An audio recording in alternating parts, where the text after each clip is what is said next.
Muito boa noite a todos. Que a paz de nosso Mestre Jesus esteja conosco nesse momento e em todos os momentos de nossas vidas. Antes de iniciarmos, queremos elevar nosso pensamento a Ele, o Mestre, Senhor da vida, aquele amigo, aquele irmão mais velho que cuida de nós, que nos ampara, nos orienta e que nos abençoe e nos dá força sempre. Pedir a Ele que continue nos auxiliando na jornada humana, livre nossos corações de todo rancor, toda mágoa, todo ciúme, toda inveja, e que a gente possa caminhar tranquilo e sereno, mais leve, com amor no coração. Obrigado, mestre amigo, pela vida, e ser conosco, Senhor, hoje e sempre que assim seja. A história de hoje se chama Doentes e Doenças, e é uma história do nosso querido irmão X, Humberto de Campos, né? Também denominado Irmão X, e está também no livro, o mesmo livro que a gente tem usado nas últimas semanas, Ideias e Ilustrações, que é uma compilação de contos de vários autores, Hilário Silva, Neio Lúcio, Meimei e Humberto de Campos, Irmão X, né? Que é o conto de hoje, como esse conto de hoje. Existem outros dele aqui também. Então ele começa assim a história. O respeito aos doentes é dever inatacável, mas vale descrever a ligeira experiência para a nossa própria orientação. Então ele começa dizendo que a gente tem que ter respeito aos doentes, porque ele vai contar uma história que envolve doentes. Mas ele vai descrever uma experiência pessoal, uma experiência que ele passou como espírito, né? Garganta um pouco seca. Penetráramos o nosocômio acompanhando um assistente espiritual, um hospital, né? Acompanhando um assistente espiritual que ingressava no serviço pela primeira vez. E por isso mesmo era ali tão adventício em matéria de enfermagem quanto eu próprio. Então eles entraram no hospital e junto com ele, com essa equipe, tinha também um novato, digamos, na equipe, que também não conhecia muito sobre a questão da assistência, né? Da enfermagem, como eles estavam ali programando-se para auxiliar aquelas pessoas que estavam naquele hospital. Atender a 4 irmãos encarnados sofredores, o nosso encargo inicial nas tarefas do magnetismo curativo. Vamos designá-los por números. Então, eles entraram no hospital para atender 4 pessoas, 4 pacientes. Provavelmente eles receberam alguma prece, alguma orientação para atender esses 4 pacientes. Então, aquela equipe que estava participando, aquela equipe entrou no hospital para atender 4 pacientes e ele vai, para não dar nomes, ele vai falar, né? Número 1, número 2, número 3, número 4. Em arejado aposento, abeiramo-nos deles, depois de curta oração. O amigo de número 1 arfava em constrangedora dispneia, suplicando em voz baixa. Valei-me, Senhor, ai Jesus, socorrei-me, ó divino Salvador, curai-me e já não desejarei no mundo outra coisa, senão servir. Então, ele estava ali aflito, né, com dispneia, e pedindo baixinho para Jesus, me ajude, Jesus. Se eu me curar, eu não vou fazer mais nada no mundo a não ser servir, né? A não ser servir-lhe, né? E ser seu servo. O segundo implorava sobre as dores abdominais em que se contorcia.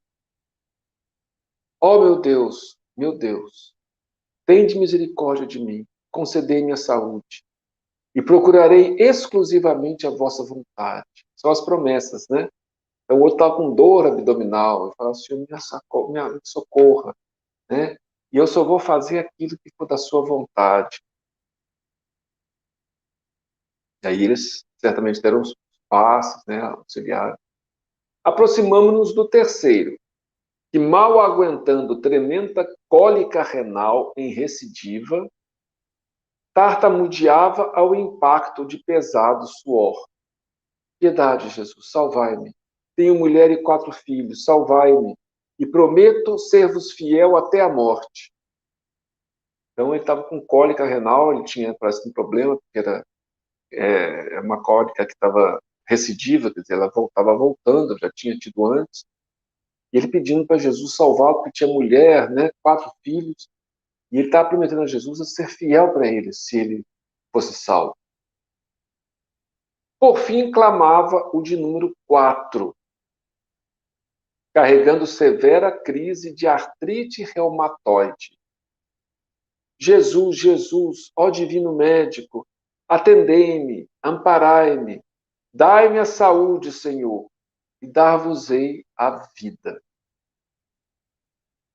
Então, o quarto também, pedindo e disse que entregaria a sua própria vida para Jesus.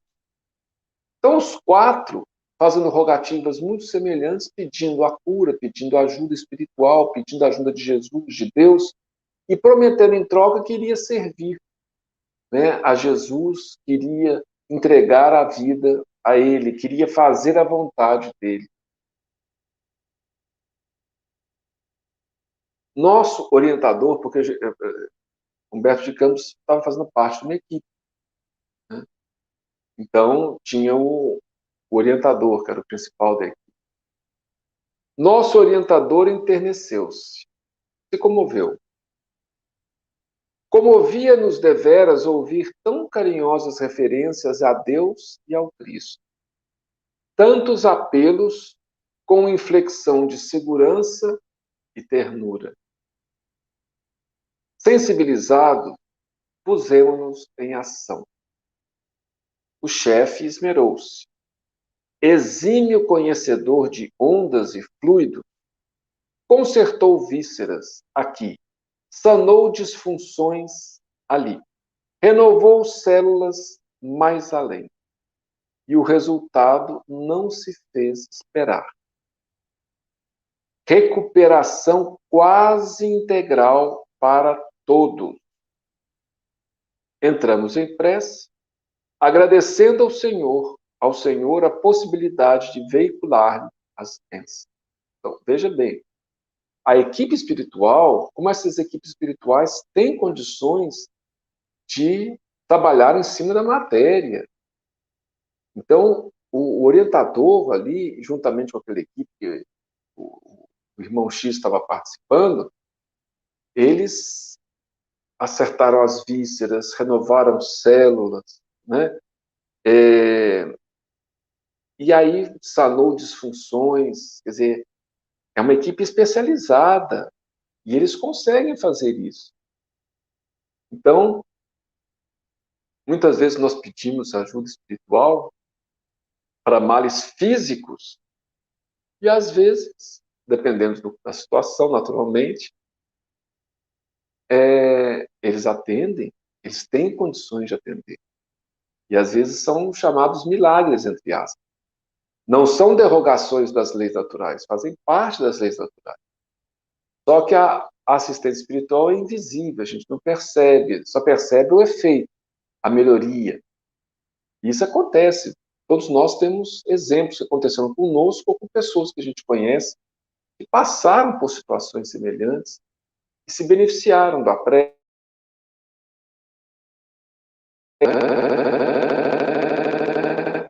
e conseguiram se livrar dos males que estavam cometidos ou melhorar bastante.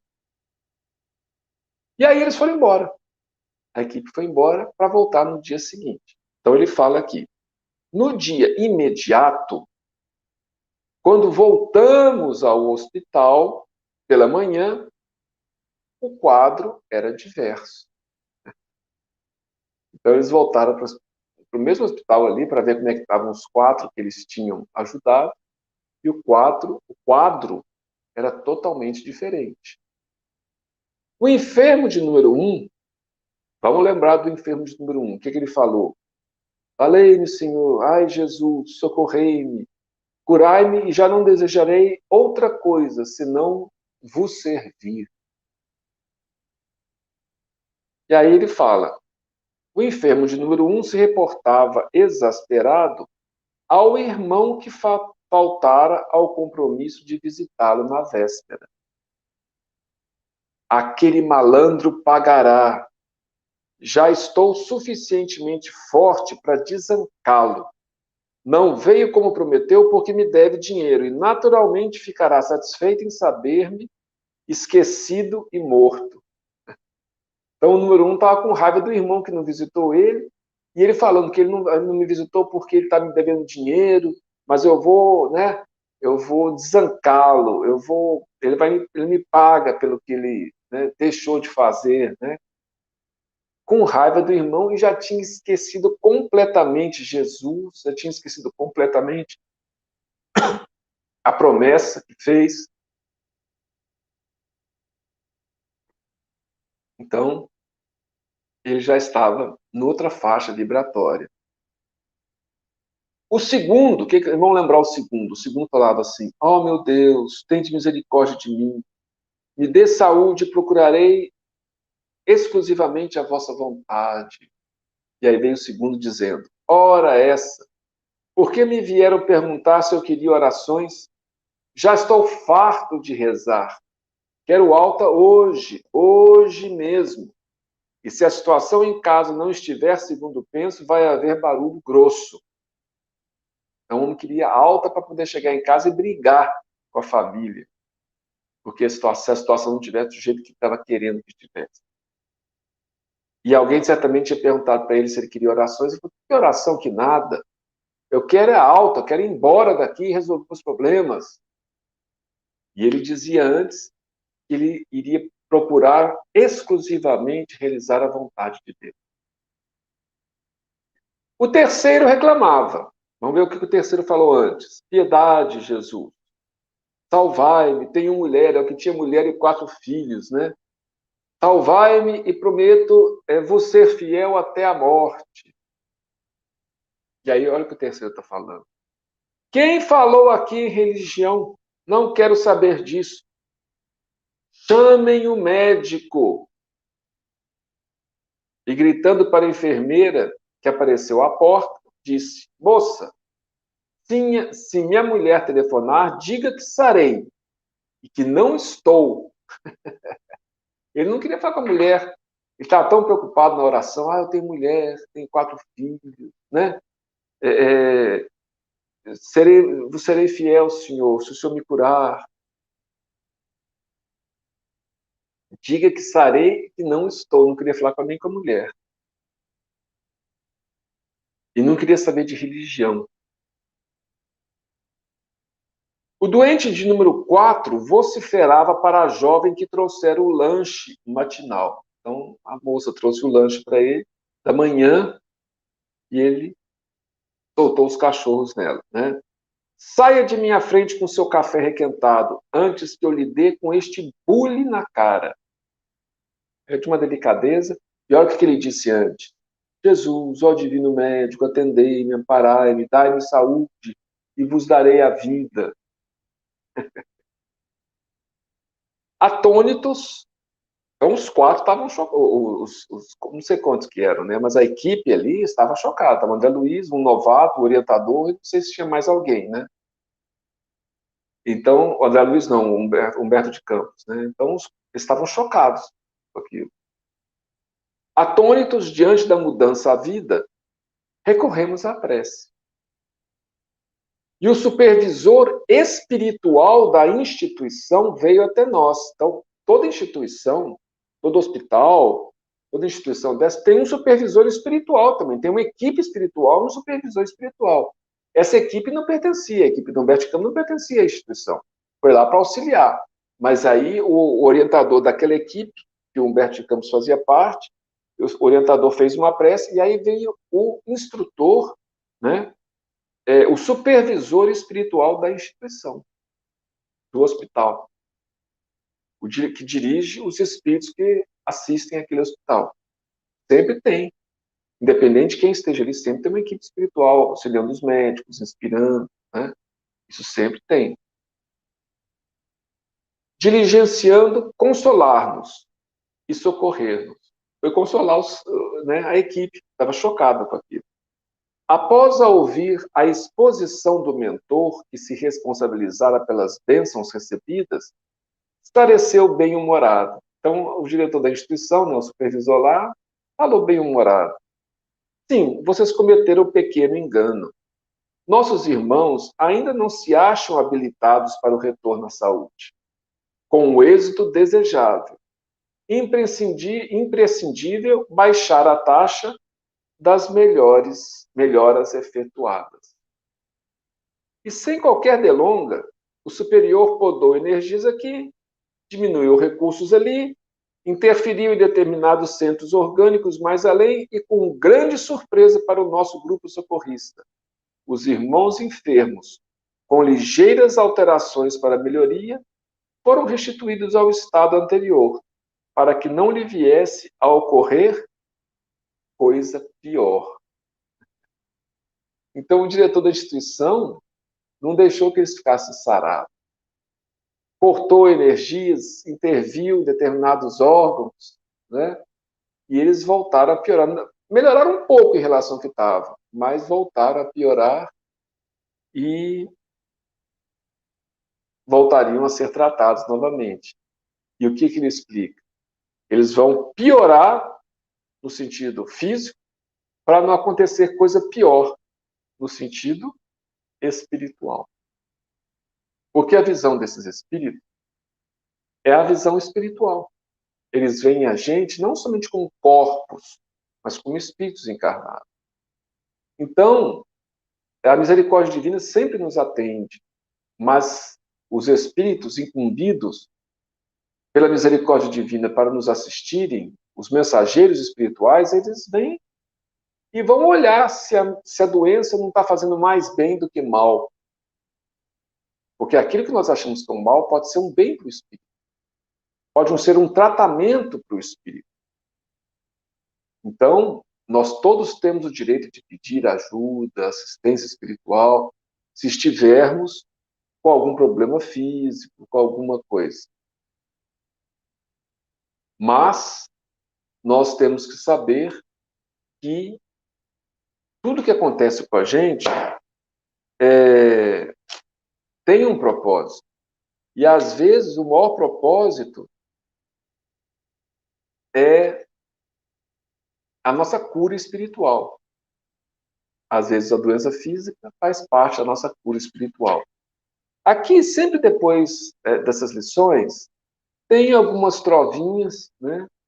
E tem sempre uma frase de algum benfeitor. Então, aqui tem uma trovinha de um espírito que se chama Colombina. Deus pôs a dor entre os homens, andando de del em del, para indicar o caminho que leva às portas do céu. E aí um outro espírito chamado Sabino Batista nos dá uma outra trovinha. As penas chegam depressa e vão-se devagarinho, pois somos sempre nós mesmos quem lhes prepara o caminho. É o nosso comportamento, a nossa maneira de ser, de agir, de reagir, que prepara o caminho das doenças para nós mesmos. E por último, tem uma frase do Dr. Bezerra de Menezes. Não há cura para as nossas doenças da alma, quando nossa alma não se rende ao impositivo de recuperar a si mesma. Não há cura para as doenças da alma, quando nossa alma não se rende ao impositivo de curar, de recuperar a si mesma. Então, nós temos que buscar a nossa própria recuperação espiritual com a ajuda divina. E temos que compreender, por isso que nós devemos sempre ter em mente a resignação. A paciência e resignação, como diz no Evangelho segundo o Espiritismo, são dois alicerces que nos sustentam nossa caminhada. A paciência, o consentimento da razão. Então a gente raciocina e fala, não, deve haver alguma razão para eu estar passando por isso, né? Vou pedir a Deus que me auxilie, mas eu devo ter feito alguma coisa atualmente ou no passado para estar passando por certas situações. Então, nosso conhecimento, a nossa razão, nosso conhecimento espírita permite que a gente entenda assim. E a nossa resignação é o consentimento do coração. Quando a gente não consegue mudar a situação, quando a gente faz uma prece e as coisas não mudam, ou não melhoram como a gente esperava, às vezes tem uma melhoria pequena. Então, nós devemos evitar a revolta, porque o contrário da resignação é revolta, e aceitar as determinações como processos de cura da alma, processos que estão nos curando espiritualmente e que estão impedindo que aconteça coisa pior com a gente do ponto de vista espiritual. Então, essas duas balizas, esses dois pilares, a paciência e a resignação, elas nos auxiliam a enfrentar as situações da vida. Não é o comodismo, não é cruzar os braços e falar, tanto faz, não. Nós estamos buscando a ajuda. Nós vamos ao médico, por exemplo, se for um problema, uma enfermidade, né? Nós vamos no psicólogo, se for preciso, nós vamos no psiquiatra, mas sempre entendendo que todo mal tem uma causa natural, física e espiritual, normalmente. E entendendo também que quando a cura não vem totalmente, é porque ainda precisamos daquele medicamento doloroso para a cura da nossa alma eterna. Então, nada nos impede de buscar auxílio, de buscar ajuda espiritual. Jesus mesmo curou quantas pessoas? Mas quantas daquelas voltaram a errar e caíram em situações semelhantes? Quando Jesus curou 10 doentes, né, um só voltou para agradecer. Os outros 9 foram embora, como esses aqui. Estavam querendo a cura, Senhor, quando foram embora e talvez tenham voltado para um estilo de vida que tenha levado eles àquilo. Então, não se curaram, provavelmente, do ponto de vista espiritual. Então, Jesus, muitas vezes, quando curava, ele falava, vá e não peques mais, para que não te ocorra coisa pior. Então, ele sempre explica isso para a gente. Então, cabe a gente, né, os espíritos, você vê que a instituição como hospital tem uma equipe, tem um supervisor, um diretor espiritual, mostrando a importância que os espíritos dão para as doenças físicas também, não é? Mas eles sabem muito bem que aquelas doenças podem ser melhoradas, e às vezes podem, ou se elas estão nos auxiliando. Às vezes a cura não é por mérito. Às vezes a pessoa que tem mérito não é curar. Por esses 4 que estavam orando, talvez tivessem mérito, porque foi uma equipe auxiliá-los, e depois o diretor da casa, espiritual da casa, de uma certa forma, retirou aquelas energias para que eles não ficassem totalmente curados, só tivesse uma pequena melhora. Essa atenção reflete que talvez eles tenham mérito. Porque se eles fossem totalmente curados, eles iam sair dali, iam se precipitar em erros que iria piorar a situação. Então, o mérito, nesse caso, foi eles não terem sido curados. Então, a gente tem que entender isso. Mas a gente tem que continuar com forças, com fé, e sempre pedir, né, como disse, como também tem uma mensagem no Evangelho, segundo o Espiritismo, que fala, né, Senhor, eu estou doente, né, mas cura primeiro a minha alma, antes de curar meu corpo. Que a gente se reequilibre, que a gente deixe de lado o ódio, o rancor, a mágoa, a inveja, o ciúme, a ira, e se reequilibre.